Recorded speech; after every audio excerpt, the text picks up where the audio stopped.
To this UFC middleweight division fight.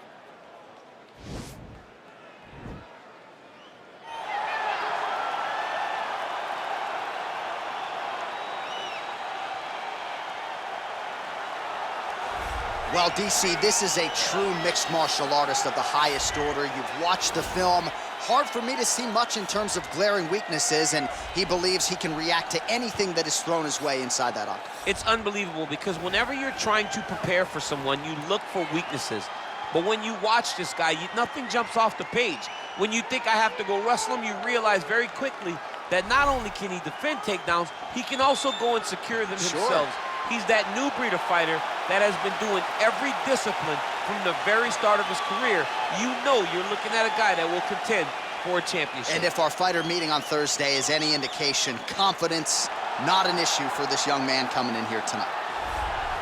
Well, the road to middleweight golden glory still goes through Sydney, Australia. Robert Whittaker is the man, and just don't call him Bobby Knuckles, you'll be okay. I just don't understand how he does not embrace this nickname. It's perfect. It's absolutely perfect for Robert Whittaker. But he's one of those guys that doesn't jump off the page. He's one of those guys that you don't look at and go, oh my goodness, he's one of the most dangerous men in the world.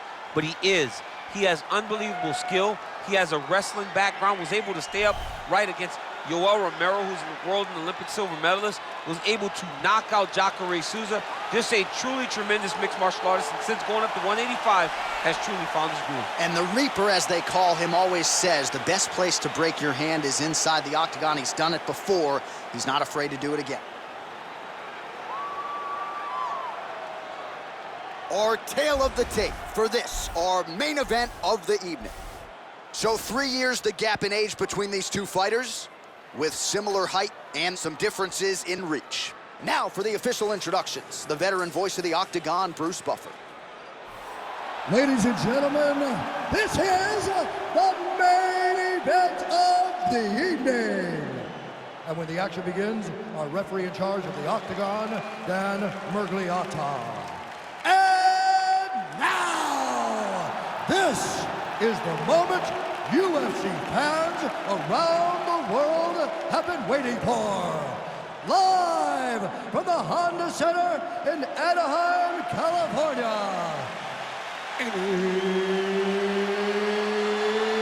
It's time!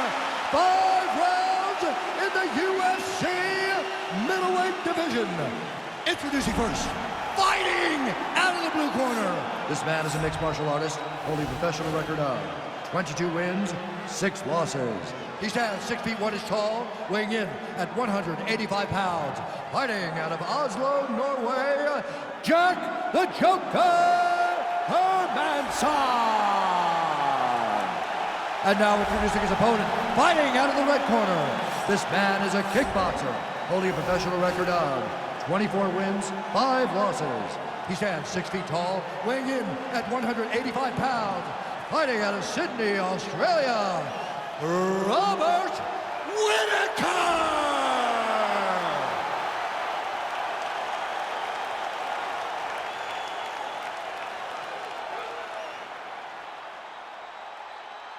All right, commit to the rules in the locker room. I want you to obey my commands at all times, protect yourself at all times. I want a nice, clean, safe fight. Touch gloves, back your corners, come out fighting.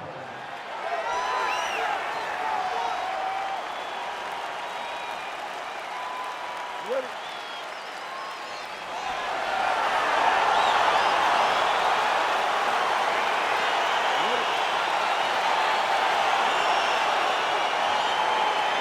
Let's get this one started here. Round 1 is underway, and we've got a striker who is a force to be reckoned with. Tonight, though, he draws a guy who can do a little bit of everything. And that guy is usually the one that will have the advantage.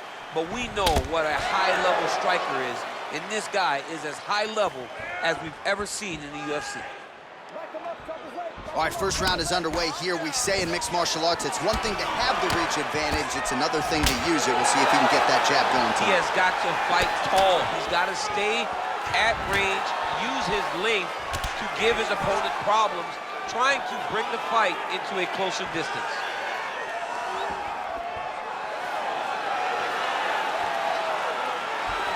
All right, he engages in a single collar tie here. Well, perhaps a sign of things to come as he lands a kick there. Nice kick landed by this gentleman. Oh, he landed that knee to the midsection. Gotta think his opponent's gonna feel that one in the morning. And he's gonna continue to throw that strike because he knows that his opponent can't take many of them.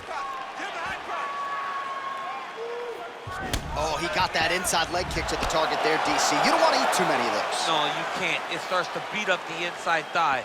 That is a technique you use to really slow down your opponent. All right, he closes the distance, gets the single collar tie. Right hand punches the clinch. Big kick lands.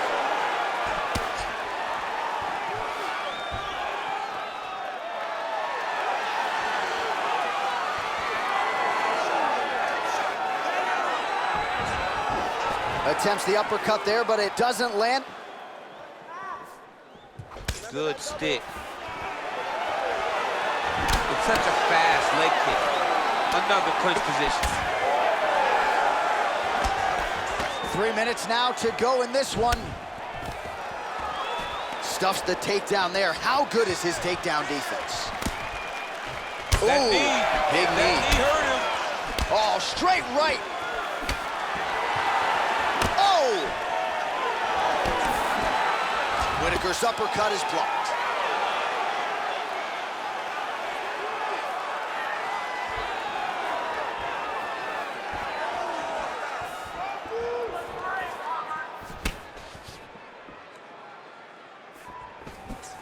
Look at him drive his shin into his opponent's body with that body kick. Nice. So just over 20 total strikes have now landed for Robert Whittaker. Stuffs that takedown attempt without issue. Lands with a right hand.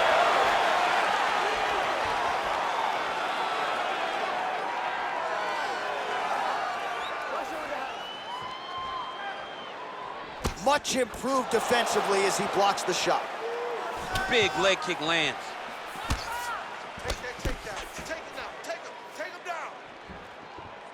Oh, lands a stiff punch there. Nice connection. Oh, nice land. All right, single collar tie now. Right hand punch from the clinch. And he landed the right hand there. Oh, there's a takedown attempt. Unable to get the fight to the ground. Nice job by the opponent there.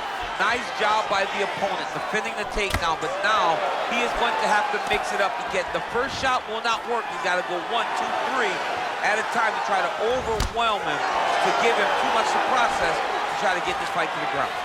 All right, so both fighters now sort of What a beautiful takedown. Hey, finally gets the takedown. It wasn't for any lack of effort, but finally that shot was good enough to get his opponent down. I don't know how many times, John, I could have watched this guy shoot takedown attempts without securing one. It's almost like out of pity.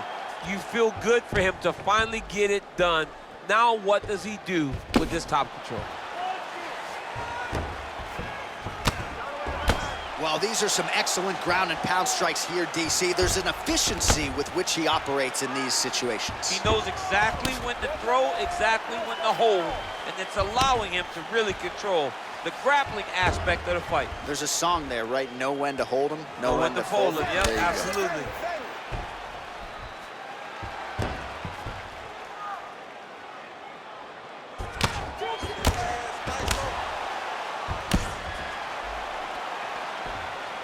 Pretty good ground and pound by him here. He told us on Thursday he needed to be more effective in these situations. Certainly effective tonight. Many people have gone away from this style of fighting.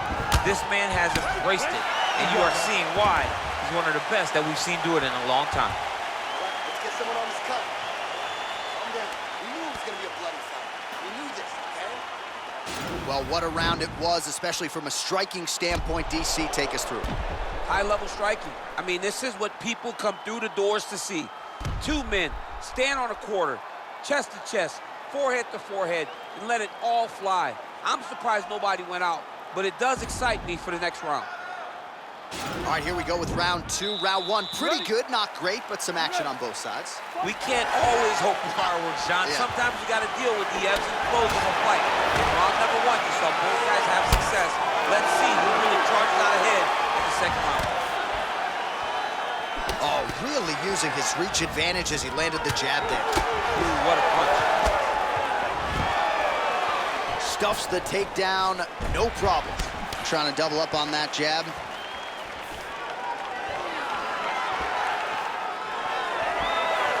That shot blocked by Whittaker.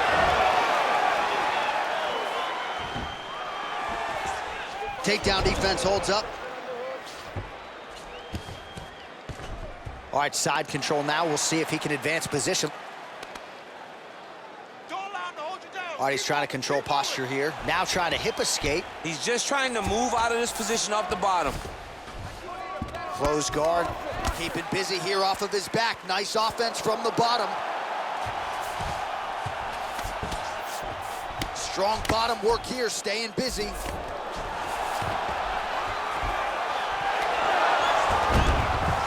Reversal here, DC. What a way to switch the position. Fantastic movement by the bottom fighter. Nicely done there as he forces the miss from his opponent. Well, he continues to manhandle him here on the ground. A lot of top pressure being applied here as he works out of side control.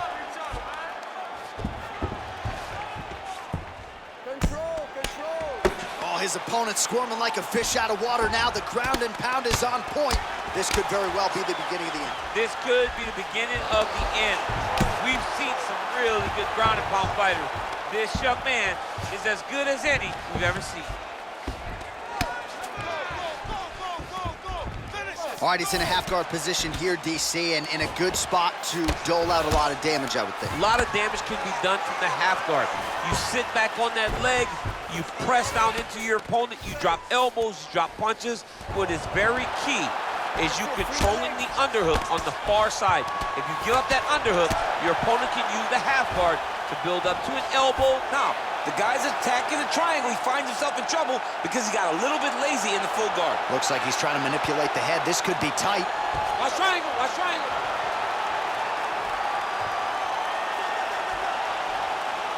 Needs to push the arm to the side. Get his head against the mat. Now watch, as he goes to the finish, watch his chest go to the mat. He goes, it's in there deep. There you go. Wow.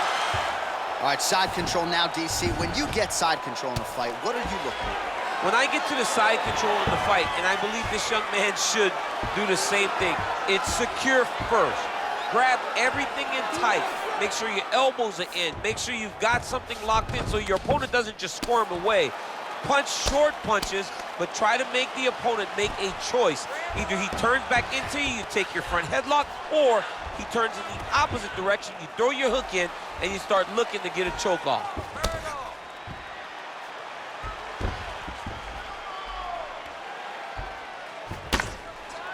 90 seconds now remain in the round. Oh, these are some big punches here from the top, DC. He hasn't needed to enter his opponent's guard yet, and he may not have to. He may not have to, but he's doing a real good job of being aware. There's danger when you're standing at the top of your opponent like that. You gotta watch for up kicks. Notice how he leads with his hips when he goes to land the strike. All right, so pretty good damage here with the ground and pound. Nothing superficial about these strikes. They are intending to harm. Oh yeah, he's landing very accurately, and he's landing to get damage off. Useful strike there, the ground and pound on point tonight.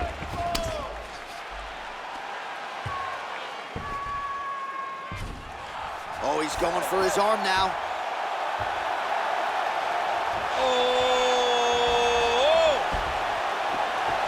Oh, we're getting a finish here.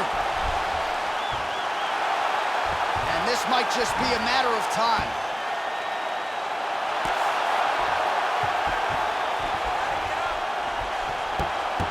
And there it is. He's done, he's done.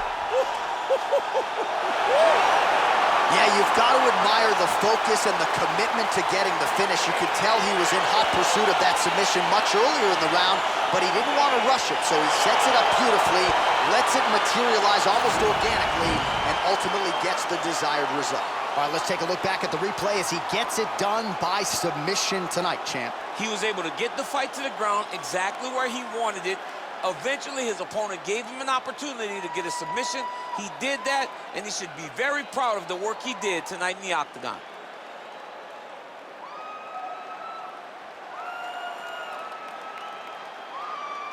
So there he is, your winner by submission, and that's exactly how you put the rest of this division on notice. Looks like this guy could be a factor moving forward in this division. Ladies and gentlemen, referee Dan Moriarty has called a stop to this contest at 4 minutes, 31 seconds of round number 2. Declaring the winner by tap out, Jack the Joker Hermansson. Well, what an incredible result here tonight as you see the winner there celebrating his victory by way of submission, and they put so much stock into finishing this fight. They felt like to really spin his career forward, they needed to not just win, but get the finish, and they certainly got it tonight. They got the finish. He's such a terrific grappler. Every time he is on his back, he looks for submissions over and over again. Eventually, he found one tonight and got the desired result.